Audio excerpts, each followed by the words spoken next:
The Picture of Dorian Gray by Oscar Wilde. Chapter 2. As they entered, they saw Dorian Gray. He was seated at the piano, with his back to them, turning over the pages of a volume of Schumann's Forest Scenes. "You must lend me these, Basil," he cried.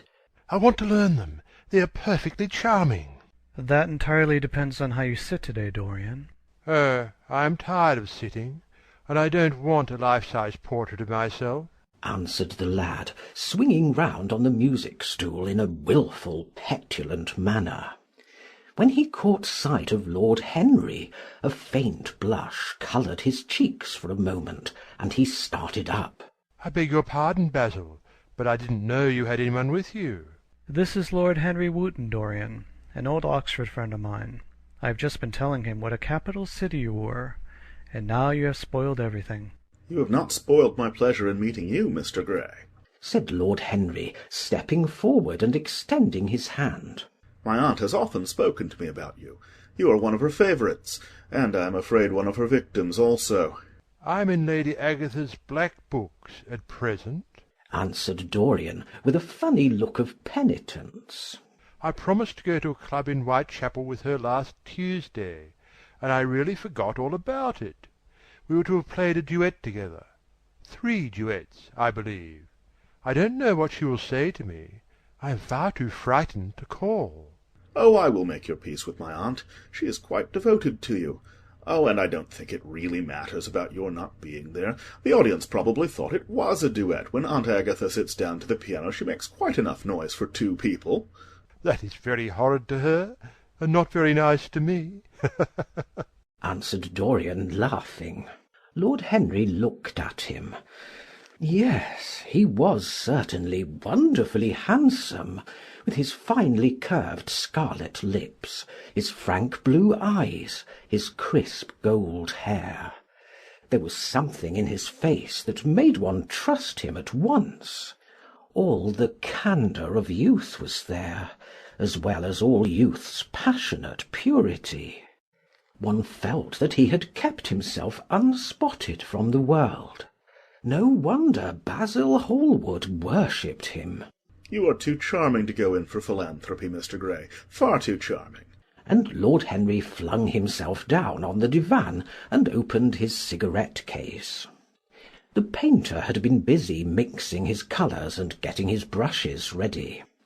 He was looking worried, and when he heard Lord Henry's last remark, he glanced at him, hesitated for a moment, and then said, "Harry, I want to finish this picture today. Would you think it awfully rude of me if I asked you to go away?" Lord Henry smiled and looked at Dorian Gray. "Am I to go, Mr. Gray?" he asked. "Oh, please don't, Lord Henry. I see that Basil is in one of his sulky moods, and I can't bear him when he sulks. Besides, I want you to tell me why I should not go in for philanthropy." "I don't know that I shall tell you that, Mr. Gray. It is so tedious a subject that one would have to talk seriously about it. But I certainly shall not run away now that you have asked me to stop. You don't really mind, Basil, do you? You have often told me that you liked your sitters to have someone to chat to." Hallward bit his lip. "If Dorian wishes it, of course you must stay. Dorian's whims are laws to everybody, except himself." Lord Henry took up his hat and gloves. "You are very pressing, Basil, but I am afraid I must go. I have promised to meet a man at the Orleans. Good-bye, Mr. Gray. Come and see me some afternoon in Curzon Street. I am nearly always at home at 5 o'clock. Write to me when you are coming. I should be sorry to miss you." "Basil," cried Dorian Gray, "if Lord Henry Wotton goes, I shall go too. You never open your lips while you are painting, and it is horribly dull standing on a platform and trying to look pleasant. Ask him to stay. I insist upon it." "Stay, Harry, to oblige Dorian, and to oblige me," said Hallward, gazing intently at his picture. "It is quite true. I never talk when I am working, and never listen either, and it must be dreadfully tedious for my unfortunate sitters. I beg you to stay." "But what about my man at the Orleans?" The painter laughed. "I don't think there will be any difficulty about that. Sit down again, Harry, And now, Dorian, get up on the platform, and don't move about too much, or pay any attention to what Lord Henry says. He has a very bad influence over all his friends, with the single exception of myself." Dorian Gray stepped up on the dais with the air of a young Greek martyr, and made a little moue of discontent to Lord Henry, to whom he had rather taken a fancy.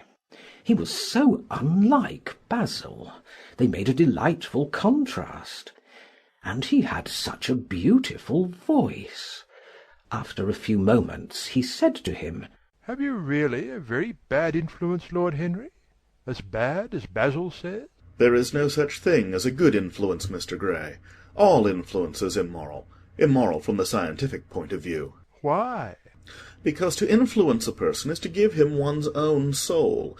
He does not think his natural thoughts or burn with his natural passions. His virtues are not real to him. His sins, if there are such things as sins, are borrowed. He becomes an echo of someone else's music, an actor of a part that has not been written for him. The aim of life is self-development, to realize one's nature perfectly. That is what each of us is here for. People are afraid of themselves nowadays. They have forgotten the highest of all duties, the duty that one owes to oneself. Of course they are charitable. They feed the hungry and clothe the beggar. But their own souls starve and are naked. Courage has gone out of our race. Perhaps we never really had it. The terror of society, which is the basis of morals, the terror of God, which is the secret of religion, these are the two things that govern us. And yet— "Just turn your head a little more to the right, Dorian, like a good boy," said the painter, deep in his work, and conscious only that a look had come into the lad's face that he had never seen there before. "And yet," continued Lord Henry, in his low musical voice, and with that graceful wave of the hand that was always so characteristic of him, and that he had even in his Eton days, "I believe that if one man were to live out his life fully and completely, were to give form to every feeling, expression to every thought, reality to every dream, I believe that the world would gain such a fresh impulse of joy that we would forget all the maladies of medievalism and return to the Hellenic ideal. To something finer, richer than the Hellenic ideal, it may be. But the bravest man among us is afraid of himself. The mutilation of the savage has its tragic survival in the self-denial that mars our lives. We are punished for our refusals. Every impulse that we strive to strangle broods in the minds and poisons us. The body sins once, and has done with its sin, for action is a mode of purification. Nothing remains then but the recollection of a pleasure or the luxury of a regret. The only way to get rid of a temptation is to yield to it. Resist it, and your soul grows sick with longing for the things it has forbidden to itself, with desire for what its monstrous laws have made monstrous and unlawful.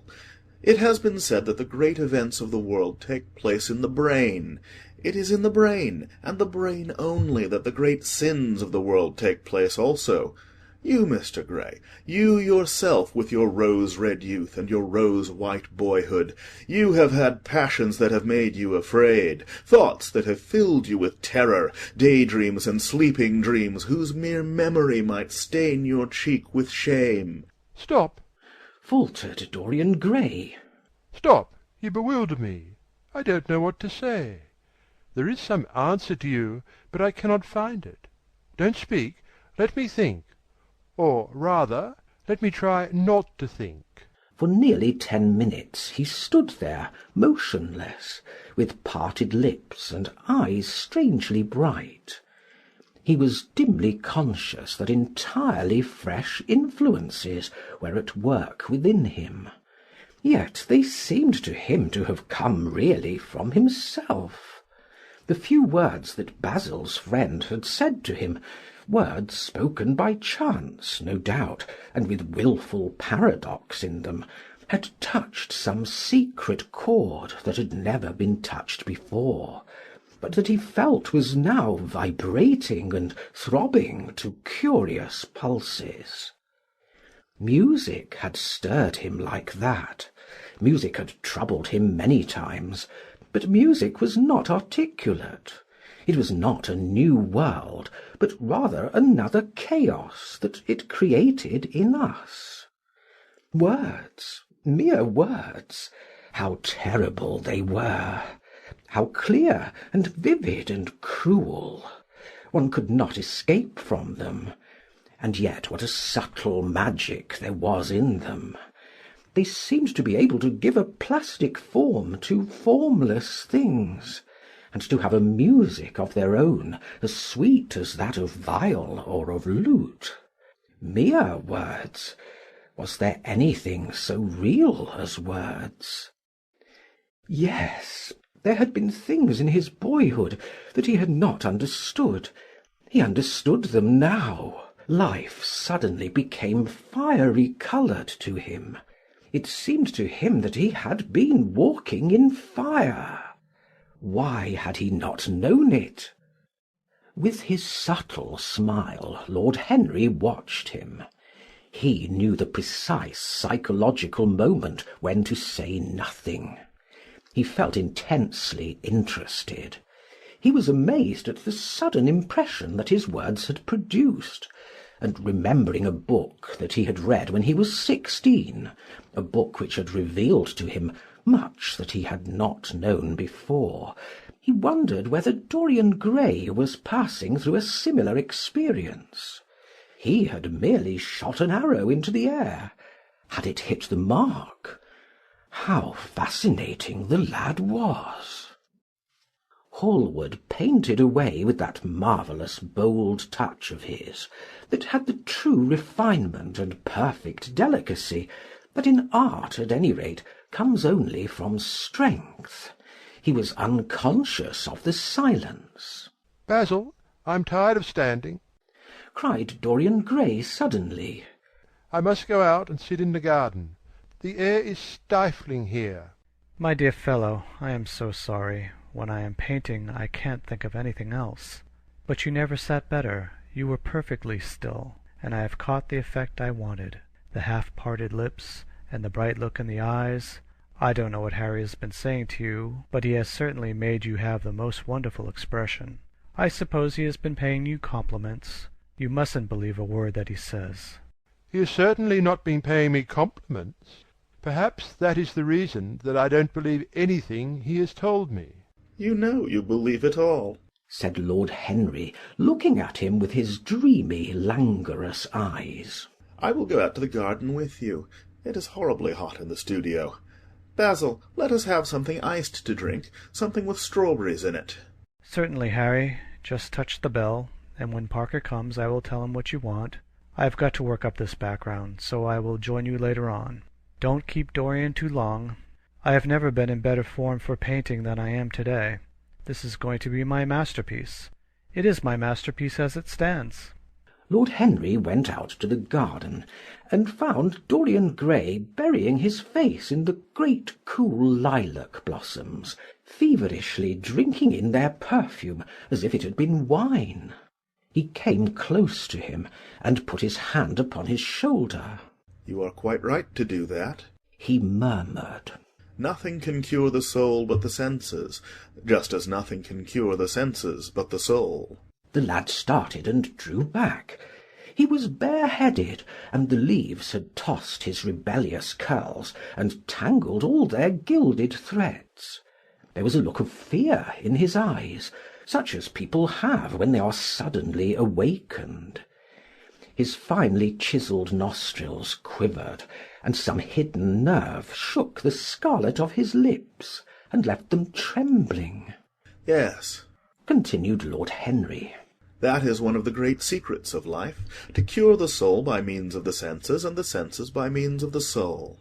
You are a wonderful creation. You know more than you think you know, just as you know less than you want to know. Dorian Gray frowned and turned his head away. He could not help liking the tall, graceful young man who was standing by him. His romantic, olive-coloured face and worn expression interested him. There was something in his low, languid voice that was absolutely fascinating. His cool, white, flower-like hands even had a curious charm. They moved, as he spoke, like music, and seemed to have a language of their own. But he felt afraid of him, and ashamed of being afraid. Why had it been left for a stranger to reveal him to himself? He had known Basil Hallward for months, but the friendship between them had never altered him. Suddenly there had come someone across his life who seemed to have disclosed to him life's mystery. And yet, what was there to be afraid of? He was not a schoolboy or a girl. It was absurd to be frightened. "Let us go and sit in the shade," said Lord Henry. "Parker has brought out the drinks, and if you stay any longer in this glare you will be quite spoiled, and Basil will never paint you again. You really must not allow yourself to become sunburnt. It would be unbecoming." What can it matter? cried Dorian Gray, laughing, as he sat down on the seat at the end of the garden. "It should matter everything to you, Mr. Gray. Why? Because you have the most marvellous youth, and youth is the one thing worth having." I don't feel that, Lord Henry. No, you don't feel it now. Some day, when you are old and wrinkled and ugly, when thought has seared your forehead with its lines, and passion branded your lips with its hideous fires, you will feel it. You will feel it terribly. Now, wherever you go, you charm the world. Will it always be so? You have a wonderfully beautiful face, Mr. Gray. Don't frown. You have. And beauty is a form of genius, is higher indeed than genius, as it needs no explanation. It is of the great facts of the world, like sunlight or springtime, or the reflection in dark waters of that silver shell we call the moon. It cannot be questioned. It has its divine right of sovereignty. It makes princes of those who have it. You smile? Ah, when you have lost it, you won't smile. People say sometimes that beauty is only superficial. That may be so, but at least it is not so superficial as thought is. To me, beauty is the wonder of wonders. It is only shallow people who do not judge by appearances. The true mystery of the world is the visible, not the invisible. Yes, Mr. Gray, the gods have been good to you, but what the gods give they quickly take away. You have only a few years in which to live really, perfectly, and fully. When your youth goes, your beauty will go with it, and then you will suddenly discover that there are no triumphs left for you, or have to content yourself with those mean triumphs that the memory of your past will make more bitter than defeats. Every month, as it wanes, brings you nearer to something dreadful. Time is jealous of you, and wars against your lilies and your roses. You will become sallow and hollow-cheeked and dull-eyed. You will suffer horribly. Ah, realize your youth while you have it. Don't squander the gold of your days, listening to the tedious, trying to improve the hopeless failure, or giving away your life to the ignorant, the common, and the vulgar. These are the sickly aims, the false ideals of our age. Live! Live the wonderful life that is in you. Let nothing be lost upon you. Be always searching for new sensations. Be afraid of nothing. A new hedonism. That is what our century wants. You might be its visible symbol. With your personality there is nothing you could not do. The world belongs to you for a season. The moment I met you, I saw that you were quite unconscious of what you really are, of what you really might be. There was so much in you that charmed me that I felt I must tell you something about yourself. I thought how tragic it would be if you were wasted.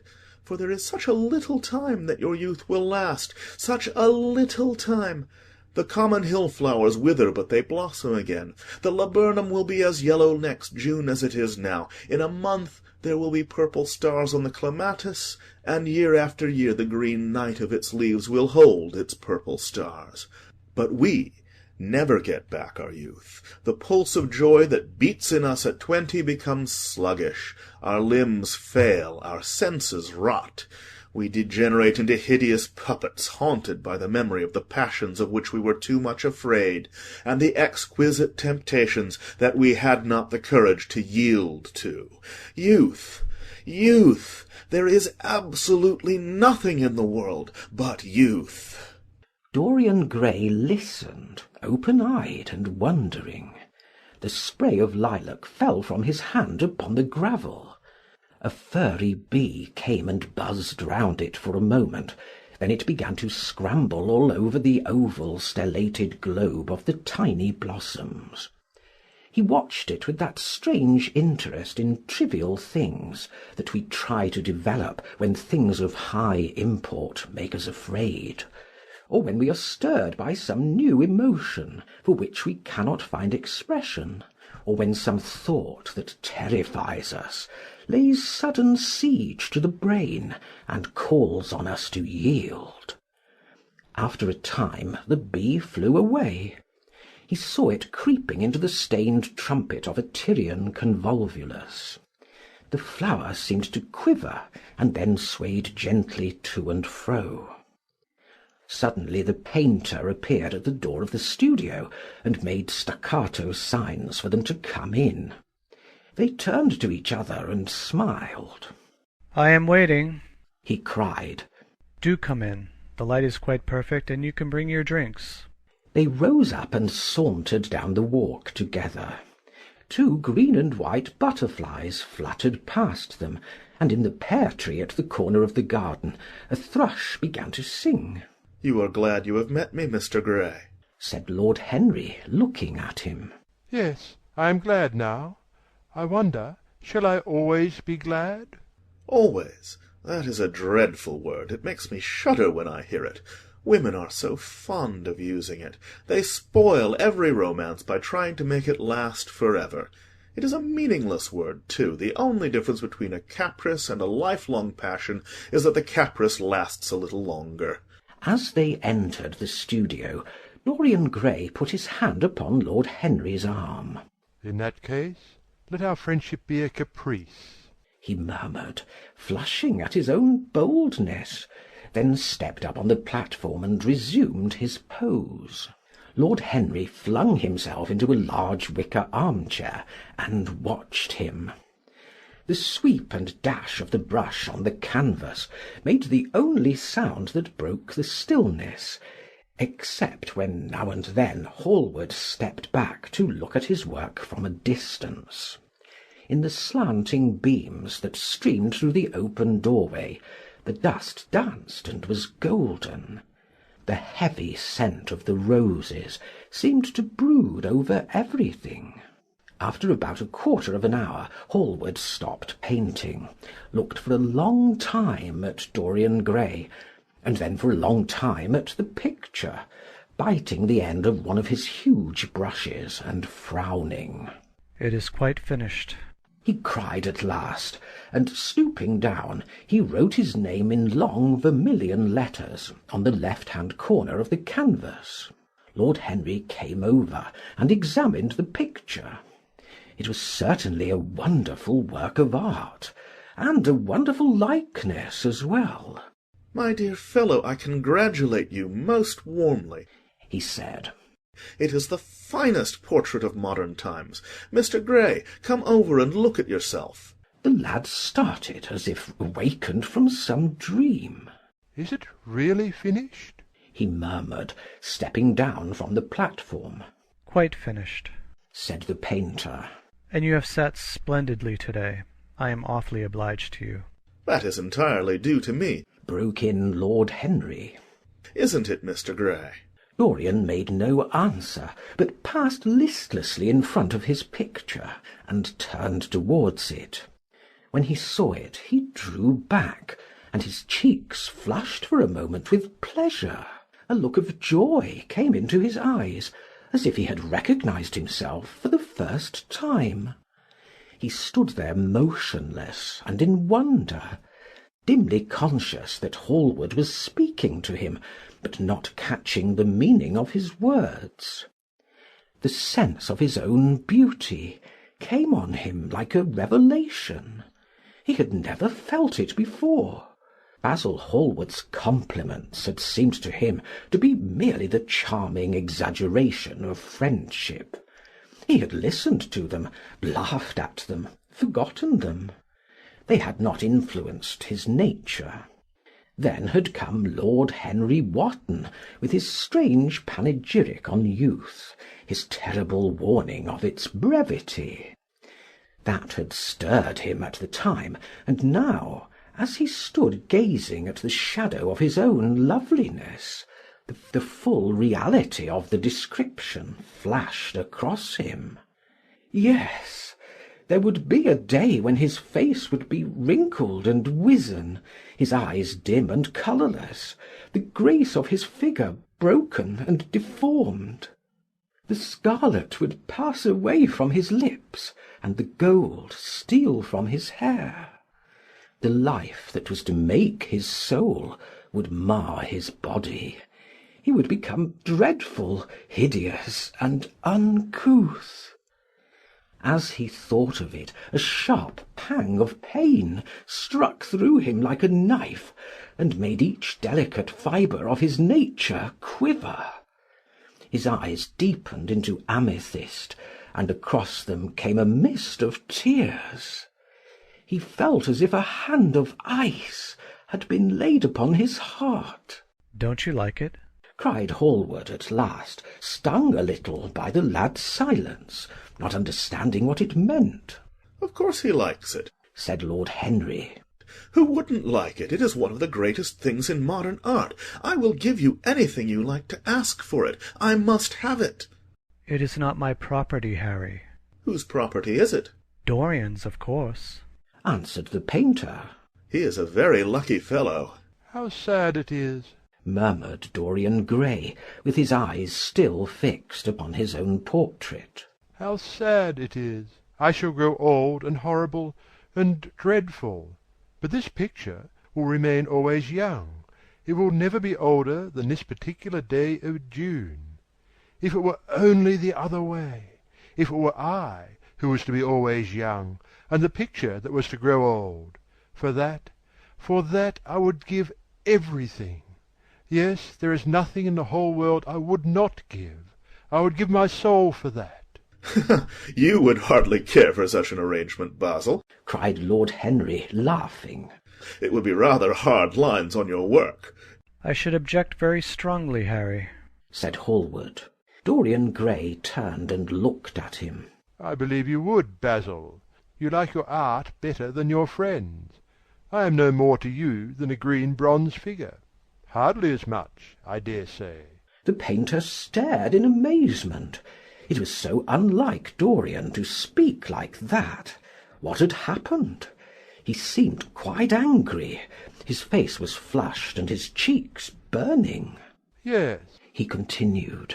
I am less to you than your ivory Hermes or your silver fawn. You will like them always. How long will you like me?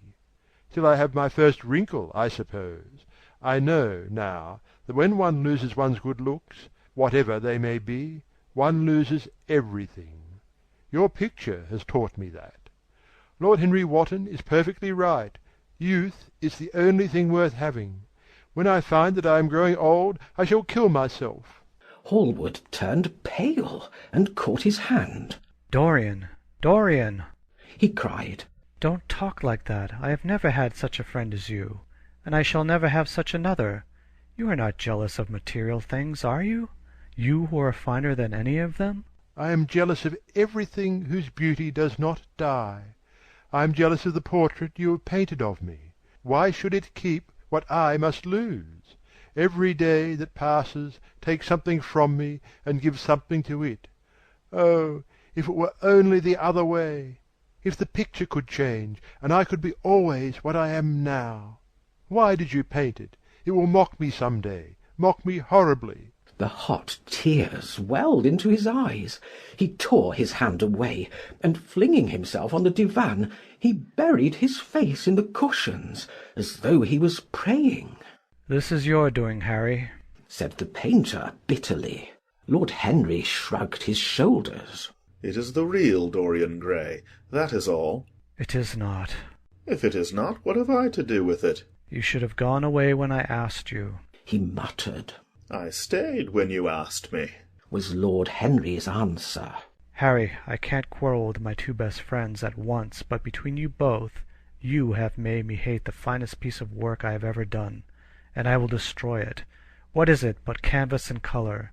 I will not let it come across our 3 lives and mar them.